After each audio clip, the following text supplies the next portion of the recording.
Bonjour, on se retrouve ce dimanche et on va faire des fronces encore, on en a déjà fait, on va en faire des différentes de celles qu'on a déjà fait. Donc il vous faut un carré de fond qui va faire un petit peu plus de 15 par 15 et puis il va falloir des bandes de tissu. Alors il faudrait qu'elles fassent au moins 40 cm de long, ça peut être plus, ça va dépendre après de la forme que vous allez donner à vos rubans de fronce. Et alors moi ce que j'aime bien faire, c'est déchirer le tissu. Quand on déchire le tissu, en tout cas pour faire ces bandes, on a un petit effet comme ça. Alors là il y a des fils qui s'envoient un petit peu, mais on a un effet du coup effiloché qui est sympa. Donc pour ce faire, en fait il faut vous voyez ici j'ai un grand morceau de tissu et donc l'important c'est, si on va avoir les deux côtés effilochés, il faut commencer par donc ici prendre un petit couper un petit peu au départ. Alors on va prendre à 5 mm, ça dépend de comment votre tissu est, s'il est vraiment droit, s'il est en biais ou tout ça. Si vous avez un grand morceau, il va falloir que je le coupe plus. Allez, je vais prendre 1 cm. Voilà. Voilà. Hop. Donc en fait cette bande là je vais pas m'en servir, en tout cas pas pour aujourd'hui. Et donc là maintenant j'ai un morceau qui est dans ce qu'on appelle le droit fil en théorie, enfin du vrai droit fil, c'est-à-dire qu'il est vraiment le long du fil du tissu. Ça veut pas forcément dire qu'il est droit parce que les tissus sont souvent quand on les roule ou quand on les fabrique, au moment où comme ils sont sur des rouleaux, ils peuvent être humidifiés, etc. Du coup il peut y avoir une distorsion en fait du fil voilà, des fils et de la trame et de la chaîne, donc c'est pas forcément très régulier. Mais par contre on a voilà ce bord là comme ça. Alors vous pouvez avoir éventuellement un ou deux fils qui s'en vont, vous les enlevez rapidement et puis après ça va pas vraiment s'effilocher beaucoup plus et on a ce petit côté voilà qui est plutôt sympa. Donc nous on va faire des bandes de allez 1,5 cm à peu près de large. Donc voilà, je vais les couper comme ça. Ça fait peut-être presque deux, on va dire. Hop, et je vais couper une bande. Je vais en couper une pour l'instant, puis je verrai au fur et à mesure si j'ai besoin d'en prendre plus. Et donc, comme pour toujours les fronces, vous vous rappelez, donc on passe la file pour froncer. Moi, je préfère toujours en passer deux parce que je trouve qu'on a des plus jolies fronces. Donc, on va passer deux fils au centre. Je ne vais pas tracer parce que c'est pas non plus au millimètre. Donc je vais tracer voilà deux lignes avec mon fil à peu près 5 mm de distance. Donc voilà, si ça c'est mon centre, je vais mettre à 2 ou 3 mm de chaque côté du centre. On passe à la machine et je vous montre ce que ça fait. Alors, j'ai oublié de rappeler, je rappelle les consignes pour faire des fronces. Donc on peut faire un point un peu plus grand et surtout on desserre la tension. Du coup on a un petit peu, alors où est-ce que ça va se voir? Voilà, on a, vous voyez, un petit peu des bouclettes sur l'envers. C'est pas grave, c'est juste pour qu'on puisse tirer les fils plus facilement. Voilà, donc des grands points, des points un peu plus grands que d'habitude, c'est pas la peine d'en faire des tout petits, à peu près 2 points, 3 points au centimètre. Et donc une tension qui est desserrée et on ne fait surtout pas de point d'arrêt au début et à la fin. Alors voilà, ça c'est mon début, ou ma fin, c'est pareil. Et là, hop, voilà. Et donc je vais tirer les fils du dessous. Alors là, moi j'ai pas la même couleur de fil, donc ça se voit. Je tire mes fils du dessous pour faire les fronces. Voilà. Alors, on dit que pour faire des jolies fronces, il faut que ça fasse à peu près que le tissu fasse le double de ce qu'on veut obtenir. Voilà, donc a priori, je devrais réduire ma bande que je n'ai pas mesurée. Je vais la mesurer tout de suite. Hop, donc moi j'ai une bande qui fait environ 70 cm, donc ça devrait faire 35. On peut faire plus, hein, ou on peut faire moins. Voilà, ça a un rendu un petit peu différent. Et donc voilà, je vais tirer mes fils comme la dernière fois. Vous vous rappelez qu'on avait fait quelque chose avec beaucoup de fronces, c'était un petit peu laborieux. Là, on va, je pense, en faire moins. En tout cas, vous pouvez en faire autant que vous voulez.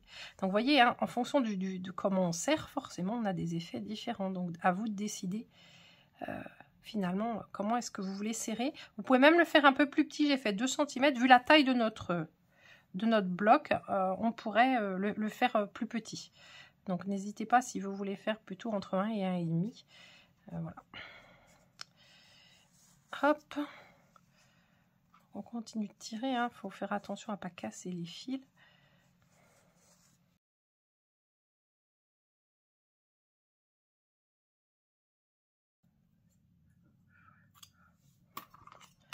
Alors vous pouvez ensuite commencer à tirer de l'autre côté également. C'est pas plus mal parce que si vous tirez que d'un côté, vous risquez de tirer le fil et de tout découdre, ce qui n'est absolument pas le but de l'opération. Voilà. Donc vous voyez, hop. Donc j'ai dit que ça faisait 70. Donc si je veux froncer à moitié, il faudrait que ça fasse à peu près 35. Voilà, bah, je suis à peu près là. Donc je vais voir ce que ça donne.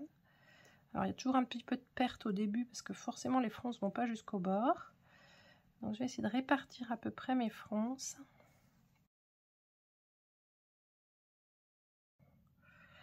Voilà, alors après, il y a un moment, il faut bloquer d'un côté. Donc, vous maintenez ensemble au moins les deux fils. Les deux fils du dessous, c'est sûr. Ceux du dessus, ils servent, c'est pas très grave.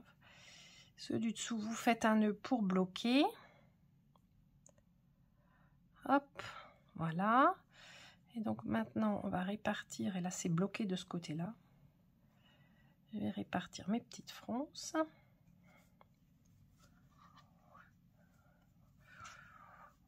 Hop, je suis à 35, c'est parfait. Je vais peut-être faire un tout petit peu plus. Puis quand vous êtes bien décidé, bah, vous bloquez aussi, vous faites un nœud aussi de l'autre côté. Voilà, comme ça. Du coup, la longueur de votre bande froncée est fixe. Ça peut toujours bouger, mais les fronces peuvent bouger, mais pas la longueur. Voilà. Et donc, ce qu'on va faire, c'est qu'en fait, on va l'appliquer comme ça. Donc, je ne sais pas si vous vous rappelez, mais la première fois, on avait fait des fronces qui étaient déjà prises un petit peu en sandwich. Et puis, on les avait fait en double avec un beau bord, un petit, comment dire, plié.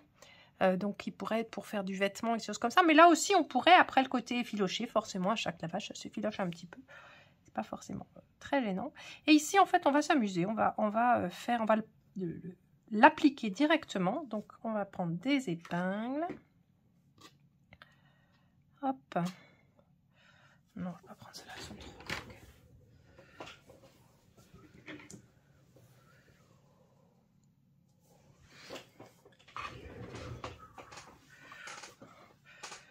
Voilà, donc les épingles.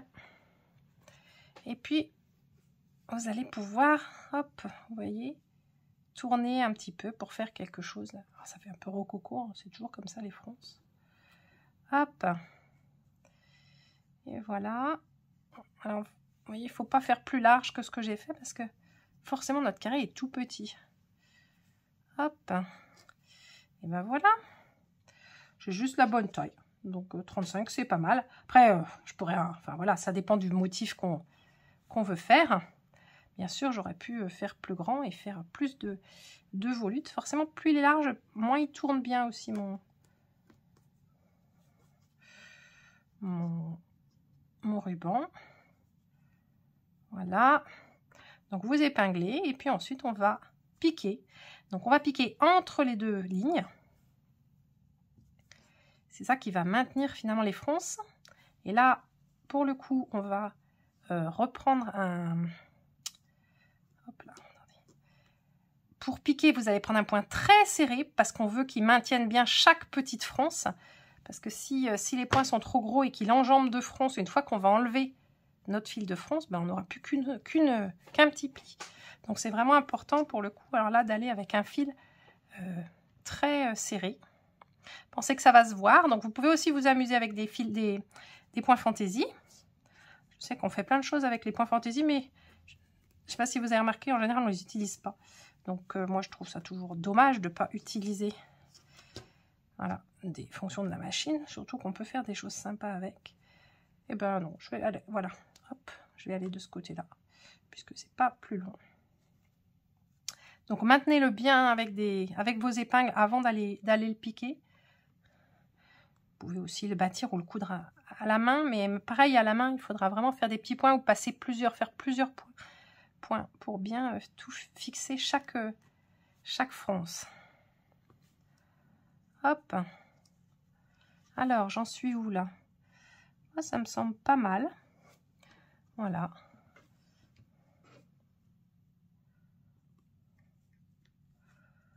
Voilà, et bien c'est parti. Donc, je vais piquer au centre de ma bande, à peu près, avec... voilà, au centre de la bande. Je vais piquer pour maintenir mes fronces et appliquer en même temps le ruban sur le fond. C'est parti. Voilà, donc j'ai appliqué mon ruban froncé, j'ai fait 2 piqûres, j'ai fait un point droit. Alors une des raisons pour laquelle je ne suis pas fan du point fantaisie ici, c'est que maintenant en fait on va devoir enlever le fil de fronce. Pourquoi? Parce qu'il se voit et que c'est pas forcément très joli. Et c'est vrai que si on a pris un point fantaisie en général large, on est probablement passé par-dessus le fil de fronce. Et du coup c'est plus pénible à enlever. Voilà, c'est juste ça. Et donc pour l'enlever, ben, hop, vous vous mettez sur l'arrière. Normalement, vous le voyez là. Si vous pouvez couper votre... Si vous avez coupé votre nœud de départ. Non, donc hop, je coupe.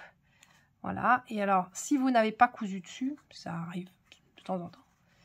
Voilà. Si vous n'avez pas cousu dessus, normalement, vous tirez dessus directement. Et ça va se défaire d'un seul coup. Hop. J'ai dû coudre dessus un petit peu. J'ai de quoi faire quand même. Et après, de l'autre côté, il s'enlèvera aussi tout seul. Voilà. Alors, on enlève le fil de fronce.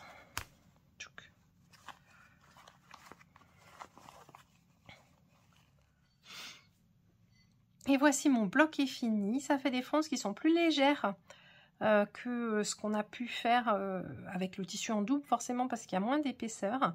On peut même, voilà, comme je vous disais, les faire encore plus fines. Ça peut faire de très beaux embellissements sur un patch, par exemple, en appliqué. Ça peut apporter de la fantaisie, voilà, pour que ce soit peut-être des fleurs ou des pétales ou juste des volutes comme ça. Enfin, il y a pas mal de choses à faire et je pense que ça peut s'appliquer assez facilement au patchwork. Et bien voilà, c'était le bloc de ce dimanche et on se retrouve dimanche prochain. À bientôt.